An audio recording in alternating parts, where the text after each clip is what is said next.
Bonjour et bienvenue dans le 29e épisode de Celle qui rêve de devenir écrivain. Je suis ravie de vous retrouver après cette petite pause estivale. Celle qui rêve de devenir écrivain, c'est moi, Aurélia Horner, 39 ans, passionnée par l'écriture. Depuis quelques années, cette passion a pris tellement de place dans ma vie que je suis en cours de professionnalisation dans le domaine avec le démarrage dès octobre prochain d'une formation de biographe. Par ailleurs, et c'est là mon activité principale, j'écris des romans. J'ai 3 projets en cours d'écriture. Mon tout premier, le plus ancien, celui avec lequel j'ai lancé ce podcast, c'est l'Inde de Suraj. L'histoire d'une jeune femme qui part en Inde pour réaliser un documentaire sur les rites amoureux d'une tribu. Mon deuxième projet s'intitule provisoirement, et c'est le cas pour tous mes projets en cours d'écriture, Essai comique sur les hommes de ma vie. Il s'agit d'une série de romans autour du parcours amoureux d'une femme de son enfance jusqu'à sa mort, et je travaille actuellement à la rédaction du livre 1. Enfin, mon troisième projet est une saga de fantasy. Le concept de ce podcast, un journal de bord dans lequel je m'enregistre spontanément pour partager avec vous mes réflexions et mon expérience autour de l'écriture. Dans cet épisode, je reviens sur l'essai comique. Je reprends ce texte après une longue pause afin de me préparer à l'atelier d'écriture auquel j'ai souscrit pour ce roman, dans le cadre duquel je vais être accompagnée par une éditrice. Je suis donc en train de le relire et de retravailler le début. L'occasion d'évoquer l'écriture en rapport avec la vie privée, de parler d'humour, de profession en lien avec l'écriture, de lectures inspirantes, de débuts de romans et de bien d'autres choses. Bonne écoute à vous. Le jeudi 16 mars 2023. Je vous parlais hier des rôles genrés qu'on assignait aux filles et aux garçons, et le fait d'avoir changé ma sœur pour un frère fait que je me retrouvais confrontée à cette question de façon assez évidente. J'ai un exemple sous les yeux là. Je dis, mais mon frère, qui tenait à son coucher de soleil flamboyant sur les hauteurs, ne voulait pas en démordre. Hors de question pour lui de revenir sur ses pas, tant que nous n'avions pas atteint le sommet. Ce qui me semble un comportement logique pour la sœur, qui a envie d'avoir un coucher de soleil sur les hauteurs, comme si elle pouvait se laisser aller à des élans romantiques. Il faut que j'explore un petit peu cette idée, évidemment. Ça me semble vraiment étrange pour un garçon. Je me pose la question, mais pourquoi ? Qu'est-ce qui fait ça ? J'ai beaucoup du mal à départager ce qui est de l'ordre de l'inné et de l'acquis. J'ai tendance à penser que beaucoup plus de choses qu'on imagine sont de l'ordre de l'acquis, mais quand je me retrouve face à cette phrase, je me dis, mais pourquoi ? Ça me paraissait logique pour le comportement de la sœur de tenir à son coucher de soleil et que ça me paraît complètement absurde pour le frère. Pourquoi ? Écoutez, si vous avez des réponses ou des suppositions à me faire, je vous propose de venir en parler avec moi. En tous les cas, je n'ai pas la réponse. C'est pour ça que c'est intéressant, d'ailleurs, de changer le sexe de son personnage, juste pour voir si on attribuerait les mêmes comportements à une fille qu'à un garçon. Je vous en parlais hier par rapport au podcast Écrire sans rature, des choix qu'il faut trancher quand on écrit un roman, sinon on n'avance pas ou sinon on n'arrête pas de remettre en question les mêmes choses. C'est un peu une problématique que j'ai. Et là, je sens que dans ce texte, ce qui va surtout me poser problème, c'est choisir entre un frère ou une sœur à mon personnage principal. La sœur, ça me permet d'explorer une relation entre deux sœurs, ce qui est un thème qui m'intéresse tout particulièrement, ayant une sœur moi aussi, avec qui les relations ont été très paradoxales, sont toujours très paradoxales d'ailleurs, parce que c'est une femme comme moi, mais qu'elle ne vit pas sa féminité de la même manière que moi, qu'on est extrêmement différentes, qu'on ne voit pas le monde de la même façon et qu'on ne vit pas les choses de la même manière. Alors qu'en tant qu'assignée femme, on pourrait imaginer qu'on vit les choses de façon un peu similaire.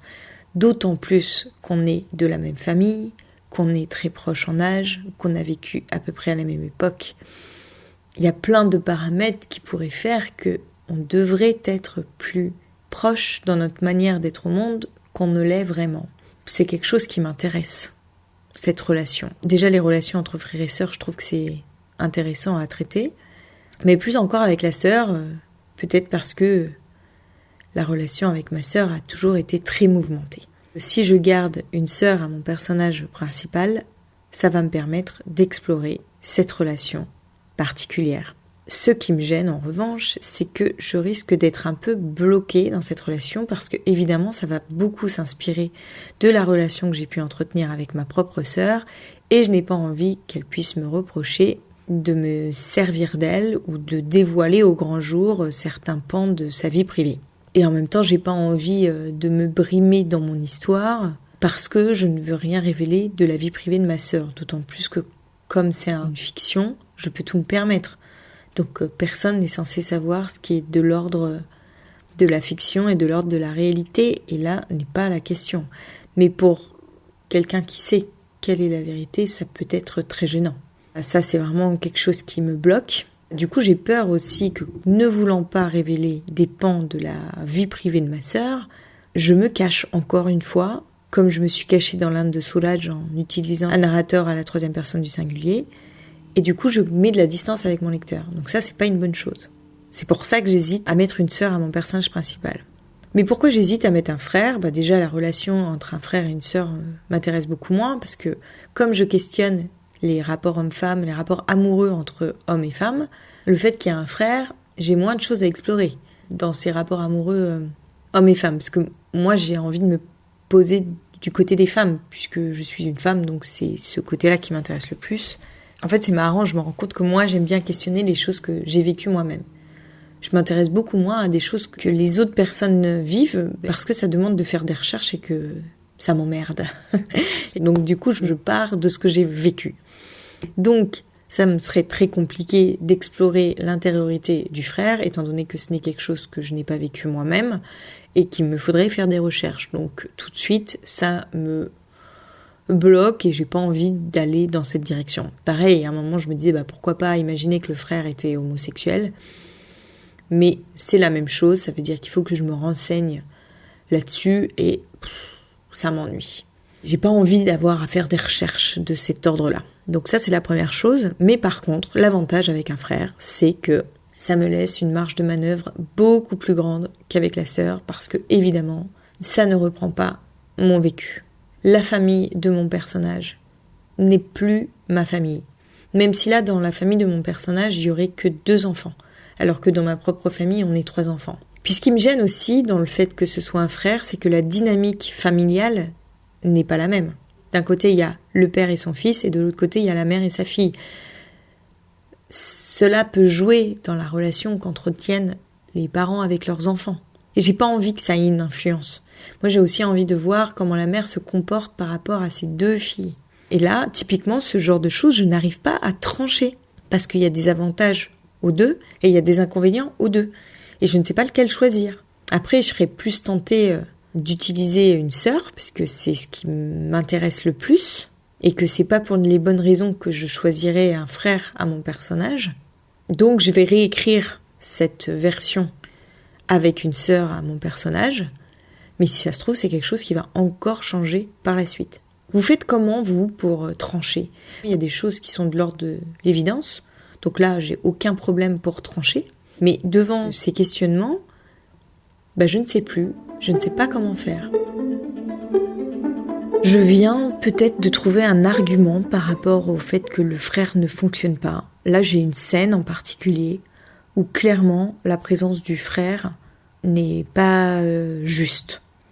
Ça sonne pas juste dans le déroulé des choses. Il y a une tierce personne qui est avec le frère et la sœur qui ne se comporterait pas du tout de cette façon s'il était en présence d'un garçon, vu le personnage. Et là, ça marche pas. Et le trio ne peut pas fonctionner. C'est la première scène où ça ne marche pas. Je sais pas si c'est un argument suffisant, mais en tous les cas, ça peut être une bonne piste. C'est un argument supplémentaire pour faire revenir la sœur, en tous les cas. Ou alors, je mets de côté cette dynamique de trio. Mais j'aimais bien la dynamique du trio. Par exemple, une autre chose sur laquelle j'ai tranché de façon assez évidente, c'est sur le fait qu'au début, je voulais que mon personnage veuille devenir écrivain. C'était son but dans la vie, de devenir écrivain. Et je me suis rendu compte que ça n'avait pas lieu d'être, pas dans ce roman. Donc je vais abandonner ce projet. Ça n'empêche pas qu'elle aime bien écrire. En fait, c'est une artiste dans l'âme, donc elle aime faire plein de choses qui se rapportent à l'art. Mais il n'y a rien qui se dégage des autres arts qu'elle aime pratiquer. Elle aime tous les arts. Et en plus, ça correspond un peu à mon personnage, qui est aussi un personnage qui a du mal à choisir et qui n'arrête pas ses choix. Je trouvais que c'était pas logique qu'elle ait un but aussi précis que celui de devenir écrivain. Écrivain, c'est parmi plein d'autres projets de vie et de profession qu'elle a en tête.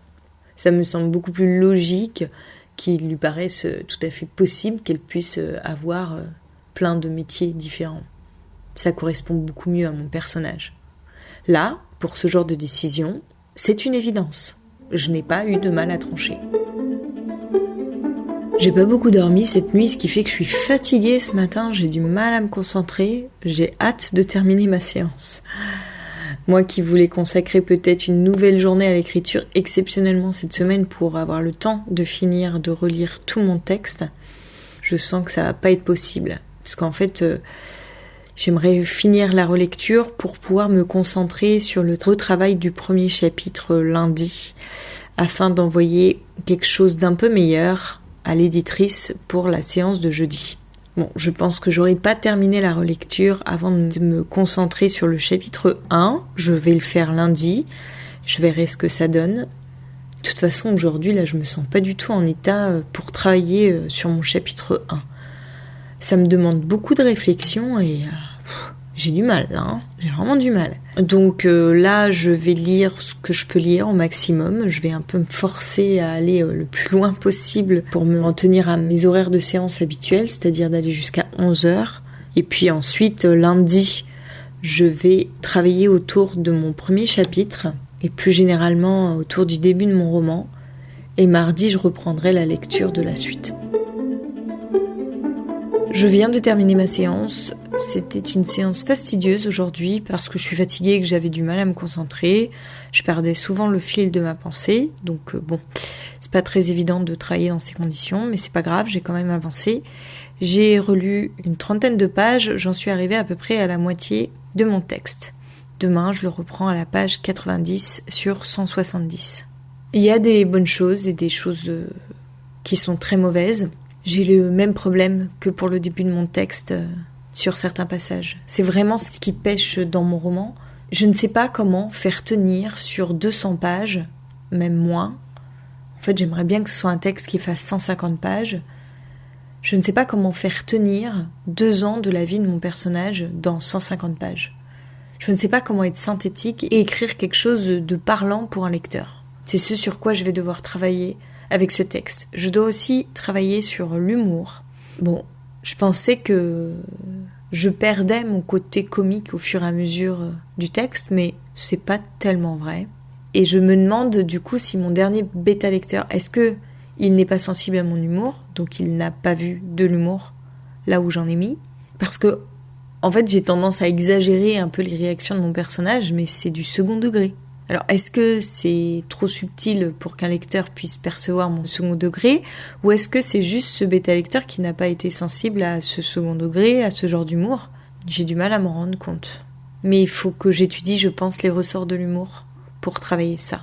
Je crois que c'est ce qui a intéressé d'ailleurs l'éditrice dans mon texte. C'est le côté humoristique. Comment on travaille l'humour dans un texte ? Une réflexion que je me fais aussi en ce moment par rapport à l'écriture, c'est que je pense qu'il est beaucoup trop tôt pour avoir l'espoir de vivre de ma plume. Alors, je dis pas que je voulais en vivre d'ici un an, hein, c'est pas ça, mais disons que c'est une aspiration que j'ai, mais pour l'instant, il est beaucoup trop tôt. J'ai encore terminé aucun roman. Comment je peux me projeter en tant qu'écrivain si je n'ai pas terminé le moindre roman ? Il faut que j'arrête de me mettre une pression sur les épaules avec ça. Comme il faut que j'arrête de faire peser sur l'écriture cette envie de vivre ma vie avec l'écriture. J'essaye de trouver autre chose qui pourrait me convenir, qui pourrait être en lien avec l'écriture. Donc je reste attentive à différentes possibilités. Là, j'ai une idée de profession en tête. Pourquoi pas biographe ? Bon, pour l'instant, ça vient d'arriver. C'est quelque chose que je viens de découvrir et qui pourrait éventuellement me plaire, puisque moi, ce que je préférais en tant que journaliste, c'était interviewer des personnes sur leur parcours de vie, faire des portraits de ces personnes. C'était aller au contact de la personne et aller un peu fouiller dans l'intime de cette personne quelque part, tout en restant pudique et en faisant avec ce qu'il accepte de me livrer. J'adore faire ça. Il peut y avoir aussi un travail un petit peu thérapeutique autour de ça qui me plairait pas mal. Et en plus, j'habite dans un coin où il y a beaucoup de retraités. Donc, cette profession peut être recherchée ici. Après, je pense qu'il faut que je me forme parce que je risquerais de me perdre ou de perdre trop de temps au démarrage de cette activité. Il faut que je trouve une méthode de travail et je pense qu'il n'y a rien de tel que la formation. C'est une réflexion qui suit son cours. Je tenais à la partager avec vous parce que ça fait partie de mes réflexions qui tournent autour de l'écriture. Et je me dis que, en plus de ça, si je développe cette activité, non seulement ça pourra me permettre de gagner ma vie de façon intéressante, épanouissante. J'ai besoin de faire des choses qui m'épanouissent. Et jusqu'à présent, il n'y avait que l'écriture ou que les arts. Le problème, c'est que gagner sa vie en tant qu'artiste, c'est chaud, quoi. Ça demande de se donner à fond. Et si je me donne déjà à fond sur l'écriture, je ne peux pas me donner à fond partout. Donc, il faut que je trouve une profession passionnante dans laquelle j'ai pas besoin de me donner à fond pour réussir et qui me fasse bien gagner ma vie et dans laquelle je puisse m'épanouir. Ça fait beaucoup de conditions en fait. Cette idée de biographe fait son chemin, je vais la laisser un peu travailler, puis je vais continuer à noter les idées que je peux avoir pour ma réorientation professionnelle. Le lundi 20 mars 2023. Je reprends l'essai comique ce matin après 3 jours d'arrêt puisque je n'ai pas pu écrire. J'étais partie en week-end chez des amis, donc j'avais ni la place, ni le temps, ni l'espace pour travailler sur mes textes. Ça m'arrive quelquefois et c'est pas grave, mais c'est toujours un petit peu compliqué quand je m'y remets et j'ai l'impression de devoir rattraper 3 jours, ce qui n'est évidemment pas possible. Aujourd'hui, j'ai surtout retravaillé sur le début de mon roman alors que j'ai toujours pas fini de le relire parce que je voulais préparer mon texte pour l'envoi à l'éditrice en préparation de l'atelier qui devrait peut-être avoir lieu demain soir. Je ne suis toujours pas satisfaite du début de mon roman et tout à l'heure, en allant courir, j'écoutais l'entretien de Frédéric Martin dans l'émission Bookmakers d'Arte Radio et il parlait de l'art de la joie et je pense que ce texte, l'art de la joie, pourrait être très inspirant pour l'essai comique parce que si j'ai bien compris, c'est sur l'émancipation, enfin c'est sur le parcours d'une femme de son enfance jusqu'à la fin de sa vie, sur l'émancipation d'une femme. C'est un texte féministe qui est un gros pavé de 600 pages apparemment, et la manière dont l'éditeur en parlait, ça a complètement résonné en moi, et je pense que il peut être très inspirant pour l'essai comique. Dans l'émission aussi, on en lisait un extrait, et c'est tout de suite hyper visuel comment on rentre dans ce texte. Et je me rends compte que du coup, moi, mon roman, il commence de façon très intellectuelle et ça ne me va pas. J'aime pas cette façon d'entrer dans un roman. Et puis j'ai pas envie d'en faire un essai intellectuel, sinon j'écris en effet un essai. C'est peut-être le titre qui me perturbe. Donc j'ai envoyé le début de mon roman à l'éditrice qui va travailler avec nous, sans grande conviction. Je sais qu'il va être amené à changer. Je ne sais pas encore comment, ni comment m'y prendre. D'ailleurs, en retravaillant le début de mon roman aujourd'hui, mais j'étais complètement perdue. Et puis j'ai l'impression que la réécriture ne vient plus du tout des tripes, c'est juste un élan hyper intellectuel. J'aime pas ça, j'ai l'impression que c'est pas une bonne méthode pour retravailler mon texte. J'aime pas la façon dont je retravaille mon texte. Je retrouve plus l'amusement que j'ai eu quand j'ai commencé à écrire ce roman. Pourtant, en relisant la version 1, je la trouvais pas plus drôle que les autres versions. Alors que, jusqu'à présent, à chaque fois que je relisais le début de mon roman, je trouvais ça drôle, ça me faisait rire, je m'amusais beaucoup. Et là, je ne vois plus que ses défauts. Pour en revenir à l'entretien de Frédéric Martin, c'est un éditeur à qui j'ai envoyé mon texte, l'Inde de Soulage, qui l'a refusé avec un mail. Non seulement il a accusé réception de mon roman, mais il m'a aussi dit qu'il n'était pas retenu chez lui. Je comprends pourquoi, mais c'est un éditeur dont j'admire énormément le travail. Ce qui est très étrange, j'adore quand il parle de littérature, je me sens en adéquation totale avec lui, je comprends parfaitement ce qu'il veut dire, j'adore sa façon de travailler les textes, c'est exactement comme ça que j'ai envie de travailler avec un éditeur, mais bon, j'ai l'impression qu'on n'a quand même pas les mêmes goûts au niveau des textes. Moi, j'ai pas eu de coup de cœur pour les livres que j'ai lus dans sa maison, j'en ai pas lu beaucoup en même temps, c'est des livres que j'ai trouvés intéressants, mais ils m'ont pas transcendé. Bon, déjà, je voudrais lire l'art de la joie, savoir si je retrouve dans ce texte que lui, il en dit. Et puis ça peut en plus être une source d'inspiration pour l'essai comique, et dans ces cas-là, autant en profiter. Je note d'ailleurs maintenant sur mon téléphone tous les textes que je devrais lire. Je fais plus simplement des listes avec un titre de livre et le nom d'un auteur et éventuellement la maison d'édition. Maintenant, je prends des notes pour dire pourquoi ce livre, il faudrait que je le lise. Parce que sinon, quand je revois mes listes des semaines, voire des années plus tard, je ne sais plus pourquoi j'avais envie de lire ce roman. Qu'est-ce qui m'a donné envie de le lire? Et est-ce que c'est le bon moment pour le lire? Je me rends compte aussi que j'ai de moins en moins envie d'avoir des livres chez moi, parce que comme ils sont dans ma bibliothèque, je me sens obligée de les lire. Et ça me stresse de me dire qu'ils sont toujours là et que j'ai toujours pas mis dedans. Mais je pense qu'il y a vraiment un temps pour lire chaque livre. Et des fois, c'est juste pas le bon moment. Là, aujourd'hui, je suis en train de lire mon roman de fantasy, Le Fou et l'Assassin, la suite de l'Assassin Royal. C'est plus tellement le moment. Bon, je vais terminer parce que je vais pas passer 3 mois et demi sur l'Assassin Royal pour ne pas lire la suite, surtout qu'en plus j'adore, toujours. Mais je pense que, étant donné ce sur quoi je travaille en ce moment, c'est pas trop en adéquation. Il faudrait plutôt que je lise des livres de littérature blanche en ce moment. Justement, j'aimerais lire des textes qui sont inspirants pour l'essai comique. Alors j'en ai repéré quelques-uns. Il y a Le Goût des garçons, je me souviens plus le nom de l'autrice, dont j'avais entendu un entretien dans la page blanche, qui a l'air de travailler autour des mêmes thèmes que moi. Il y a L'Art de la joie de Sapienza, aux éditions du Tripode. Et puis il y en a d'autres que j'ai notés à droite à gauche, qui peuvent être inspirants.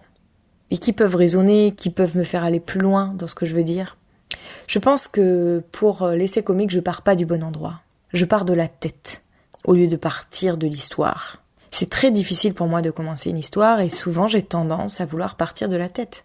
J'avais le même problème avec l'Inde de Soulage. Comme si j'exposais l'intention de mon roman dans les premières lignes. Alors, il y a des romans, il y a des textes qui commencent comme ça, mais c'est pas la majorité. Souvent, ce sont les textes à thèse, j'aurais tendance à dire, entre guillemets. Je me souviens particulièrement de ce texte de Delphine de Vigan, qui s'appelle « Les gratitudes ». Je crois me rappeler qu'il commence en se questionnant sur combien de fois on dit merci dans une vie et combien de fois on le dit en le pensant vraiment. C'est quelque chose comme ça, hein. Je le dis beaucoup moins bien qu'elle, mais en gros voilà. Et là, pour le coup, tout de suite, on est plutôt dans un texte à thèse, j'aurais tendance à dire. Enfin, du moins, c'est comme ça que moi je vois les choses. Peut-être que c'est pas le cas, mais bon. J'ai vraiment hâte de travailler ça avec notre éditrice pour comprendre un petit peu comment on commence un roman. Après, on peut commencer de toutes sortes de manières que ce soit, mais il faut que je travaille ça sur le début de roman. Ça me pose une vraie question. Il faudrait que je lise plusieurs débuts de roman pour comprendre quels sont les mécanismes. J'ai pris une dizaine de livres et je relis les premières pages. Parfois juste quelques paragraphes. Et j'essaye de comprendre dans chaque texte comment il démarre. Pourquoi il démarre à cet endroit-là et qu'est-ce qui va pousser à la lecture ou pas. Qu'est-ce qui est intriguant, qu'est-ce qui se passe, de quelle manière on plonge dans un texte. Donc j'ai commencé par la vraie vie d'Adeline Dieudonné. Dans ce texte, elle commence par la description de la maison dans laquelle elle habite avec ses parents. Et elle parle tout de suite, dès le premier paragraphe, de la pièce des cadavres. Évidemment, cette appellation est intrigante. Pourquoi elle parle de la pièce des cadavres? C'est un début de texte particulièrement imagé, qui dénote une certaine violence. Il y a des personnages qui se dessinent, notamment celui du petit frère et du père, principalement celui du père. Le père, dont la passion semble être la chasse, et qui a l'air de tirer un plaisir un peu malsain même, je dirais, de la chasse. Comme si être un bon chasseur était pareil qu'être un bon homme. Un homme comme il faut, viril. Il y a quelque chose comme ça. Et puis voilà, c'est des images qui sont hyper fortes, qui nous percutent dès les premières phrases. Et avec ce terme-là, cette association, la pièce des cadavres qui tout de suite est intriguant. Ensuite, j'ai pris Live Maria de Julia Carninon. Et le début est encore imagé. Le narrateur-personnage parle de sa propre conception. On entre dans la chambre de ses parents au moment où ils font l'amour pour la concevoir, elle. Et elle parle de la différence qu'il existe entre son père et sa mère. Alors moi qui ai lu le roman, je vois pas trop pourquoi elle commence par là, mais pourquoi pas. C'est pas plus intriguant que ça. là où ça peut être un peu original, c'est le fait que ce soit la narratrice qui parle de sa propre conception. C'est une manière un petit peu originale d'entrer dans un texte, d'aller au-delà de la naissance du personnage qui s'imagine comment il a été conçu. C'est un procédé que je trouve original et qui peut m'interpeller. Ensuite, j'ai lu L'autre Molière d'Ève de Castro. Et là, on entre dans le texte en pleine action. Il se passe quelque chose et l'un des personnages, celui qui parle, le personnage narrateur, affirme que c'est lui qui l'a tué. On ne sait pas de qui il parle, on ne sait pas qui il est, mais ça commence de façon très forte, en pleine scène d'action. On a envie de comprendre qui sont ces personnages, notamment ce personnage narrateur qui affirme qu'il a tué un autre personnage, et on aimerait bien savoir quel est cet autre personnage, qu'est-ce qui se passe, pourquoi il y a autant de gens qui se déplacent. Pour lui, a priori ça a l'air d'être son enterrement. Il y a plein de questions qu'on peut se poser dès ces premières lignes. C'est même pas dès ces premiers paragraphes, parce que là j'ai lu quoi ? Même pas une page et demie. Ensuite, j'ai lu Le cercle littéraire des amateurs d'épluchures de patates. Je vous noterai le nom de l'auteur dans la description de l'épisode, j'ai pas retenu moi. Et dans ce début de texte, il y a vraiment rien de particulièrement intriguant. Ça paraît même plutôt anecdotique. Bon, par contre, ça se lit bien, c'est fluide. Le ton est léger, il tend à l'humour. On se dit qu'on va se détendre dans une lecture sympathique. C'est peut-être ce qui pousse à continuer la lecture, mais pour le coup, je ne sais pas trop ce qui accroche, ce qui fait qu'on a envie de poursuivre la lecture. Peut-être parce que ça se lit simplement. C'est peut-être le ton de l'auteur. Ensuite, j'ai lu Arcadie. Pareil, là on démarre en pleine action, avec le narrateur-personnage qui débarque dans un lieu qui s'appelle Liberty House avec ses parents. Ses parents ont l'air un peu particuliers, mais elle explique rien, elle montre. Par exemple, elle dit pas que la mère est ultra sensible aux ondes. Alors, je ne sais plus si c'est exactement ça le problème de la mère, mais c'est quelque chose dans ce sens-là, puisque en fait, elle et sa famille vont s'installer dans une espèce de communauté en zone blanche pour éviter toutes les ondes qui peuvent être reliées aux technologies actuelles. Et donc, elle dit pas que la mère est ultra sensible à ces ondes, ces nouvelles technologies. Elle dit juste, il a quand même fallu traverser la moitié de la France en évitant lignes à haute tension et antennes relais, tout en endurant les cris de ma mère, pourtant emmaillotée de tissus blindés. C'est drôle d'ailleurs, en plus, la manière dont elle dit les choses. Et elle ne dit pas non plus que la famille arrive dans un nouveau lieu, mais elle parle d'un nouveau foyer et elle explique de mes premières impressions quant au lieu. Je ne me rappelle pas grand-chose, donc on comprend ce qui se passe. La famille débarque dans un nouvel endroit. On ne sait pas qui ils sont, on ne sait pas quel est cet endroit, mais on a envie de le découvrir parce que en plus, là, l'autrice, elle a quand même un ton qui est bien à elle, donc on a envie d'en savoir plus, en tous les cas, en ce qui me concerne. Ensuite, j'ai pris Le silence d'Isra, d'Etta Frum, et elle commence par ces mots. Je suis née sans voix, avec autre chose à la suite du texte, mais d'ailleurs, je ne sais pas pourquoi elle fait cet ajout à cette première phrase qui parle toute seule. Ça suffit en fait. Je trouve que ce début de roman est moins imagé que les autres.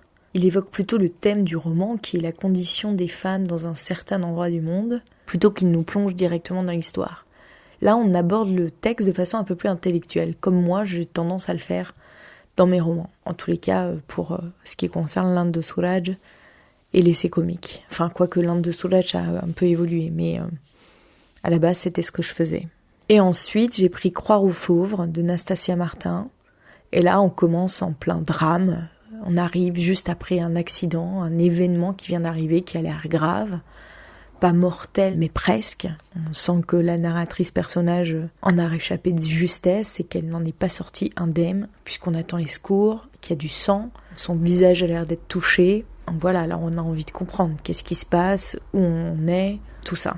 Ce que je remarque, la récurrence principale entre tous ces textes, c'est qu'ils sont quand même, à part Le silence d'Isra, c'est qu'ils sont quand même tous très imagés. Dès les premières lignes, il y a une langue qui nous emporte dans une direction, où on a envie d'aller ou pas, où on est plus ou moins attiré, où on est intrigué, souvent intrigué. Bon, voilà, après avoir fait cette analyse, je ne sais toujours pas comment commencer l'essai comique. Peut-être que c'est pas un bon titre de travail, l'essai comique. Ça porte à confusion.